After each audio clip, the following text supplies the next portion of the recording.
So this is going to be a slightly sobering episode. Yeah. Last Monday Night Football, Damar Hamlin suffered a cardiac event on the field and collapsed. What are you going to do? Yeah. You are the help until help arrives. Hello, everyone. I'm Jason Perez. And I'm Wesley Long. And we're bringing you a fresh new take on disaster preparedness. Welcome to Disaster Class.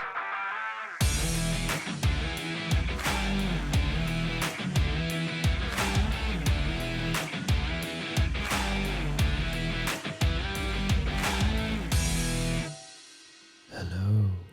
What did we talk about? We've already talked about that. All right, don't.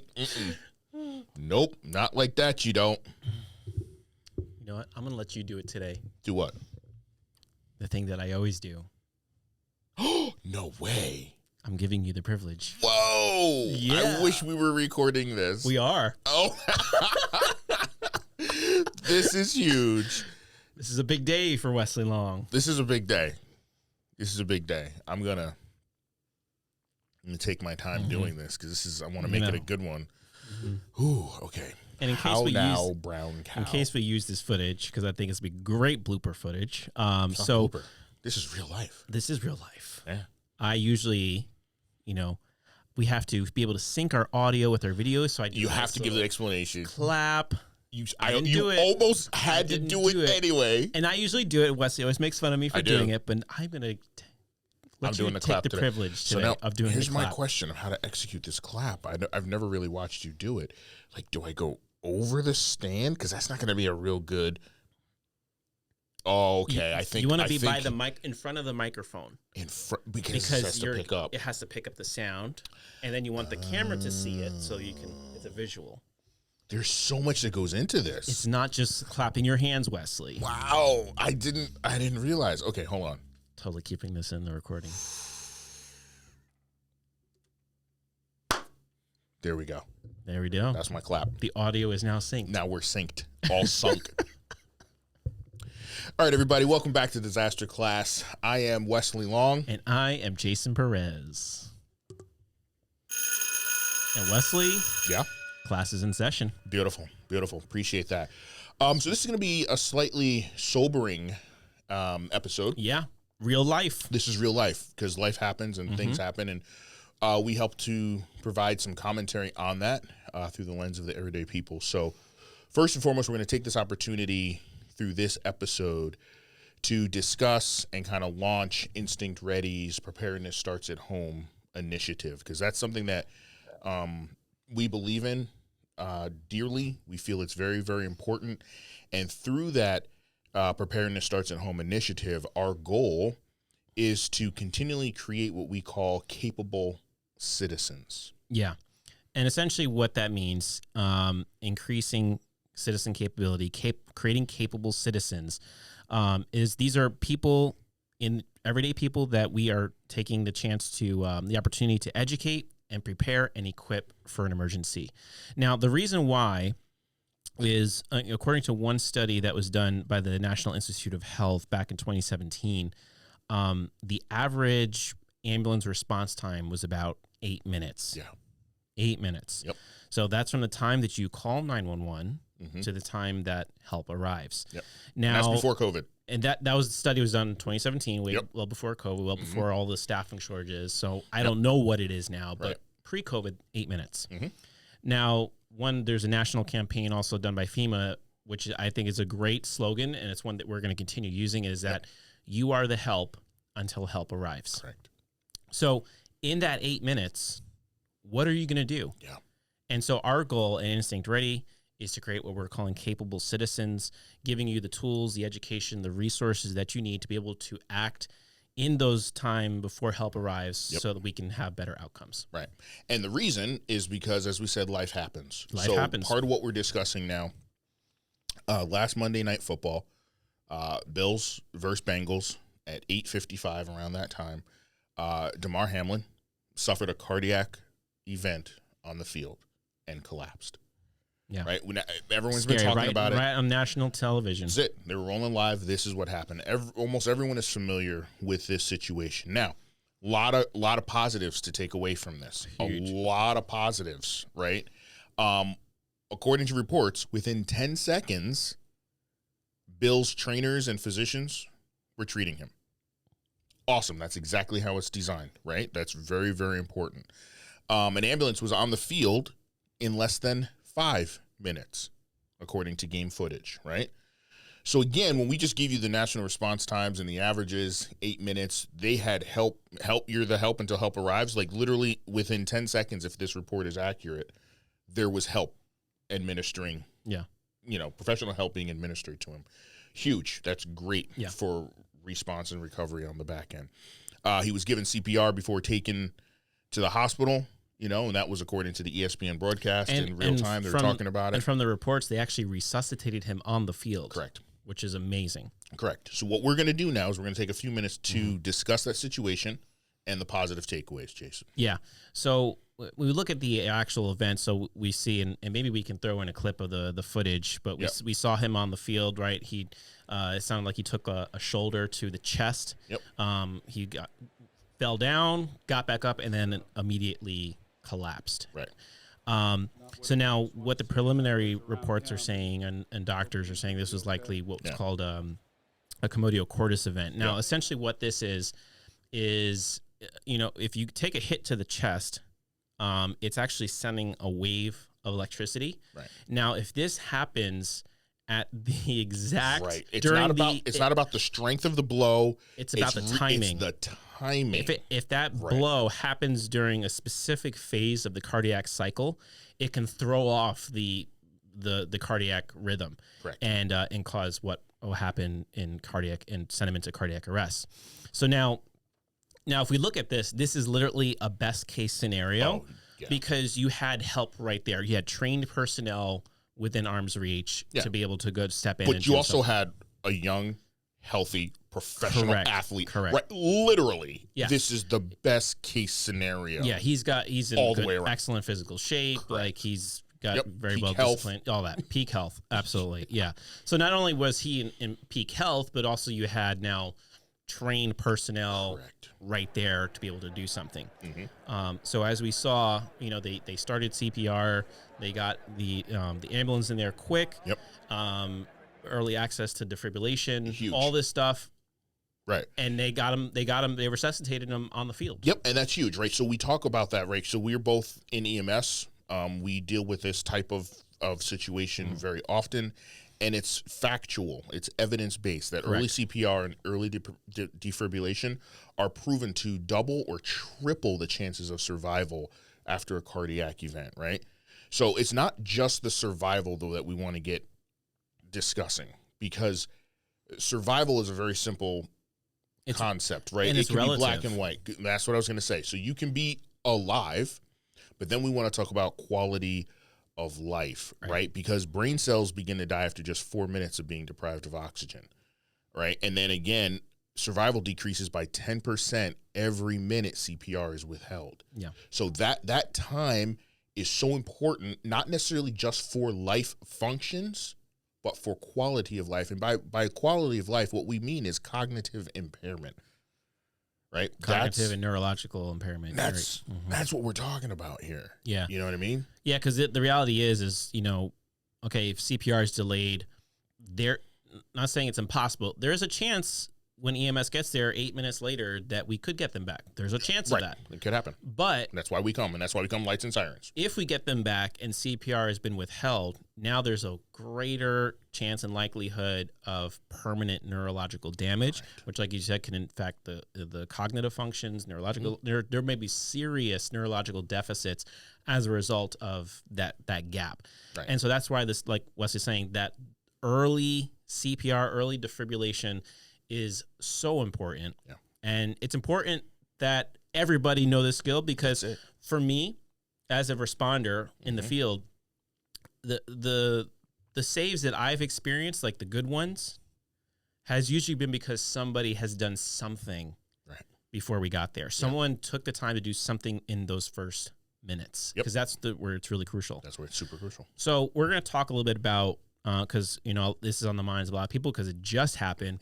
And it was so public. Right? Too. This kind, like, again, not to minimize Damar Hamlin, but cardiac events happen all day, every day. Every day. In whatever city or town you're viewing or listening to this from, there's probably a cardiac event that someone's responding to right now. Right, yeah. So it happens all the time. But this was public, right? In a very public setting. So that's why it is on the minds of individuals. Correct. And it's good to help increase awareness, right? Maybe if this event didn't happen and we had an episode talking about CPR, people are like, oh, what's the big deal? But now it's like, whoa, this is a big deal. It affects everyone. Doesn't matter the status. So none of that stuff matters when it comes to cardiac.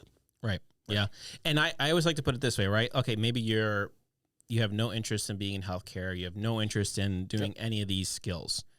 But it's still, think about your friends, your family, your loved ones, those that are closest to you. Oftentimes a cardiac arrest happens at home. Yeah.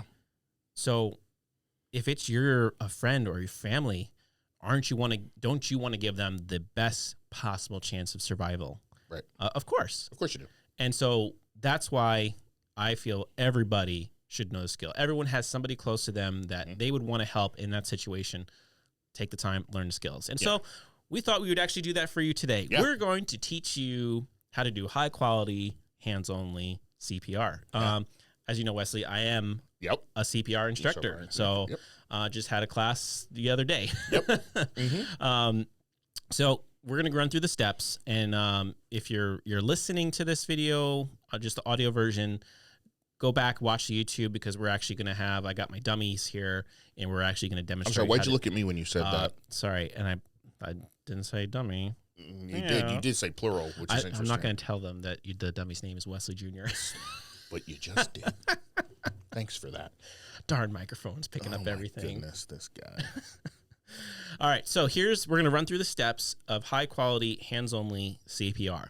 So if someone collapses or they're unresponsive to voice or to touch, you're going to tap them on the shoulders to see if they're okay. If they're unresponsive and there's no breathing or only gasping, then you want to quickly shout for help, try to get anyone around that's nearby to be able to help. Call 911, put that phone on speaker mode, and then place the phone on the ground, and immediately put your hands on the center of the chest and start pushing hard and fast. Yep. Now, there's the popular tune. You want to sing it for us? I'm not going to sing it. I will say it. Staying Alive. Staying Alive. So, there's the popular song, Staying Alive by the Bee Gees. I think our next episode, we should do the Office. Great episode. CPR episode. Oh, Dwight. That's definitely going to be, our next episode. Oh, Dwight. But push hard and fast on the center of the chest, and you're going to keep doing that until help arrives. Now, real quick, we're talking about the value of, obviously you dial 911 because you want help to arrive, but put it on speaker. That way you can be doing something as you're talking to the dispatcher. Correct. Now, this is important. Now, Wesley, you're a dispatcher. Correct. So what's the value? Now, people can get frustrated sometimes because dispatchers have questions for them. Right. So can you maybe just talk a little bit about? Yeah. So obviously, now we've got enhanced E911. So when you make the phone call, we're triangulating your position, and that information should come up in our computer system, our CAD, computer-aided dispatching system, so we can do that. But we have to verify the address. And I know this sounds horrible, and people I have a very, very specific mindset when I'm in dispatch, because there's certain information that I need, and there's just other information that I don't need. And I know this is going to sound horrible, but I don't even care about what's happening until I know where it's happening. Yeah, because what's happening is regardless unless you know where it is. I can't send someone unless I know the location. So that's the first bits of information that I need. And that's essential to start the help. So even though you might be having the situation, they're bleeding. Got it. I understand. And the training that we get is managing that type of high-strung, high-stressed, impacted caller, right? We have to be able to manage that phone call and that conversation, and we do it like I'm doing now, by speaking very specifically and calmly, speaking very calmly, getting into my dispatch voice. Thank you so much for calling. I understand. I need to know your location. That's the information. I understand that they're not doing well. I need this information. So we go into a process like that because I got to get the information. Another really good reason for having it on speakerphone is we also have, if we've got, with our enhanced 911, you're going to have cards information of what we tell the caller to do. Correct. Right. So based on the information that comes in, the system is going to help triage it for what resources need to go. But also, too, there will be voice prompts that we can then give them. Okay, are you doing this? Okay, like the information Jason just said, yeah, find the center of the chest. I need you to press down, right? We can voice guide that process and assist you as you have the phone on speakerphone and you're over the patient. So a lot of value in that. Yeah, and so and listen to the dispatcher's instructions because they have been trained. They have a process for helping you through this very stressful situation. Right. And I think that's the biggest thing. I can't tell you, Wesley, how many 911 calls I have responded to where someone's called 911, I need help, and then they hang up the phone. Or the dispatcher starts asking them questions and they get frustrated and they hang up. They're asking you questions for a reason. Yeah. They know what they're doing. Listen to them. Right. There's certain data that we need. That's my soapbox. No, I get it. And as a dispatcher, thank you for that soapbox because a lot of times dispatchers and road personnel don't get along the best. We won't talk about that. We should not get into we're that. That's a whole we're not going to get involved. However, thank you for the shout out. It's very important. And part of our responsibility as dispatchers is to manage that conversation. My best friend's a dispatcher. Nice. I love the way that sounds. This guy, you're such a Wesley Jr. Here we go.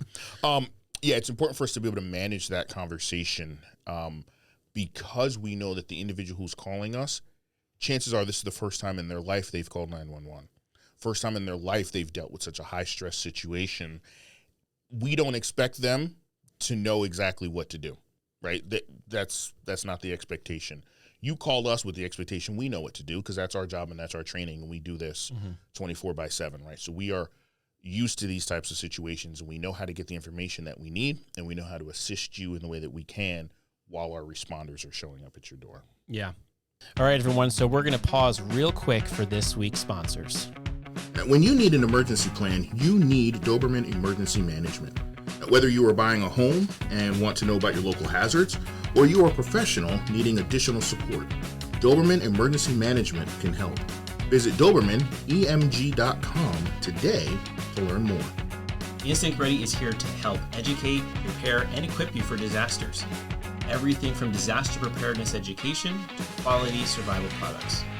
Use promo code DISASTERClass at InstinctReady.com today for 10% off site-wide because preparedness starts at home. All right, let's head back to the show. And just kind of getting back to Hamlin because I'm just looking at this article and they're saying about 48 hours after he collapsed, went into cardiac arrest, he woke for the first time Wednesday. Yep. And was able, he had the breathing tube, so he wasn't able to speak, but he was able to put on a clipboard, and he asked, did we win? Right. So right there, what does that tell you? So right now we know, okay, not only did he survive, but he maintained his cognitive but also motor function, right? He can write. He remembered how to write. There's a lot that we can't dismiss this. No. He knows how to hold a pen or a paper and paper. He knows how to write. That's a lot of motor coordination that is still there. And then the content of the words shows that there's a lot of cognition and that he remembered the event, where he was, time and place, right? A lot of value in that situation. And then and this was just recent, like I think an hour ago. Oh, yeah. They've removed the breathing tube. Yep. So, and the doctors are saying that he's neurologically intact. Yep. There's very few good reasons why you should not learn CPR. Yep. No, They're like, unless you have some serious debilitating illness that prevents you from actually being able to do the skills, you should learn CPR. But even still, I would argue that even if you can't physically perform it and you know it, you can direct someone else in the room to do it for you and for that person. So I still submit there's no reason why you can't. And I have a lot of friends that are posting on Facebook because I'm, the EMS in the world. I a lot of everybody's talking about this. Everyone's talking about it. And I've seen some posts and I've seen what they said. There's no reason this can't be taught in school. Oh, don't get me started on that. Don't get me started. Basic CPR and first aid should be taught in every school throughout the country. Why is it not? Again, our Preparedness Starts at Home initiative, we want capable citizens. I think everyone should want capable citizens. Now, we can't control school districts. We can't control federal edicts and mandates. What we can control as our own company is trying to help people as much as we can. Yeah. So that's why we prepare, educate, and equip, because even, we don't just sell stuff, right? It'd be nice to have all the right gear, but if you don't know how to use the gear is irrelevant. Yeah. And conversely, if you have no gear, but you have all of the head knowledge, you'll find a way to make it work. Yeah. So for us, the education is most important, then the preparedness, keeping people informed abreast of what's going on, and then the equipment to carry out those tasks that could be life-saving, right? That's like our company in a nutshell, Instinct Ready. Yeah. It's all about capable citizens. So if there's anything to take away from the Damar Hamlin incident, one, CPR works, friends. This is a success story. CPR works. But look at the concept. Number two, all the components to make it happen. Yeah. CPR works, and you should learn CPR. That's it. That's to me, the two big takeaways. That's it. It works, and you should do it. So, absolutely. Well, before we conclude this episode of Disaster Class, Wesley, as always, there's homework. Oh, yes. So please make sure you subscribe to Disaster Class. Leave us the 5-star rating. Give us a thumbs up. And again, comment. We want your comments about this episode, about the situation of CPR, Damar Hamlin, any of that. We want to ask questions. Please ask us. We'll do our best to give you the information or point you in the right direction. But please, we want to hear your comments. So let us know what's on your mind. Yeah, and if you have a question, you have a preparedness tip, a disaster story to share, or if you've ever done CPR, or you know of a situation where CPR was administered and there was a positive outcome, like we want to hear those stories. So send us an email to disasterclass@instinctready.com, or drop us a message on Instagram, Facebook, Twitter, or LinkedIn. And doing so will always put you in the running to be featured on the show and win some cool stuff like a Disaster Class t-shirt. Yeah. Write in a question or a comment or something to share. We'll send you a Disaster Class t-shirt. So how about that? And just one last plug, because this is going to be airing before our CEP class. There's like 5 or 6 seats left. It's about full. It's almost full. There's literally, I think, as of the time of recording this, I think there's maybe 4 or 5 seats left in our CEP class. To get it for free. On January 30th. January 30th. So that's January 30th at 6 p.m. Eastern time. We'll put in a link in the show notes where you can go ahead and register. Yep. But thank you so much for tuning in to Disaster Class. That's it. Stay educated. Stay prepared. Stay equipped. Class dismissed. Class dismissed. Disaster Class is part of the Readiness Lab, the home for podcasts, webinars, and training in the field of emergency and disaster services.